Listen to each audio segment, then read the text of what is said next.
Hi, praise the Lord. ദൈവനാമത്തിന് മഹത്വം ഉണ്ടാകട്ടെ. ഒരു വചനം ഞാൻ ഷെയർ ചെയ്യാൻ ആഗ്രഹിക്കുന്നു.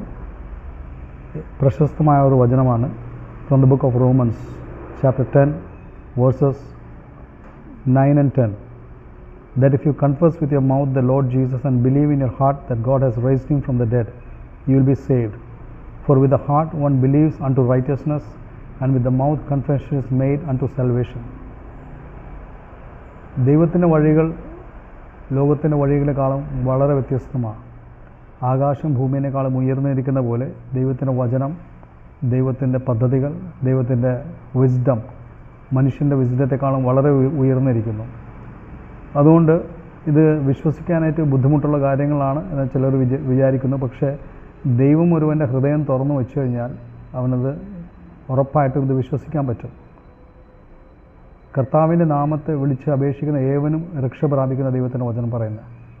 നെറ്റിയിൽ വേർപ്പുകൊണ്ട് ജീവിക്കുന്നത് ദൈവത്തിൻ്റെ പദ്ധതിയല്ല.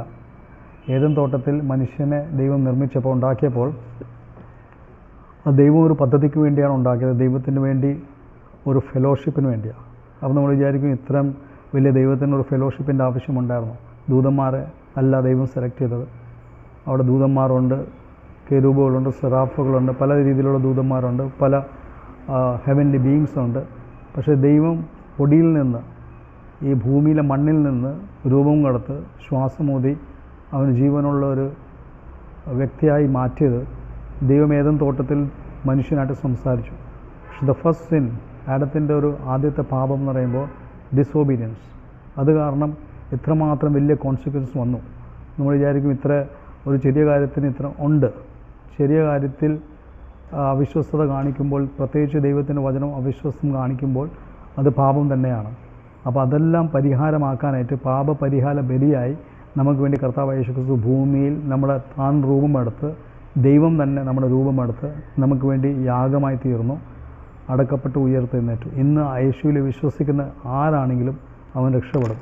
കർത്താവിൻ്റെ നാമം മാത്രം വിളിച്ചാൽ മതി. ദൈവത്തിൻ്റെ വചനം പറയുന്നു, if you believe in your heart and confess with your mouth you are saved. അത്ര നിസ്സാരമായ കാര്യമാണ്. So God bless you with this good news. God bless you all.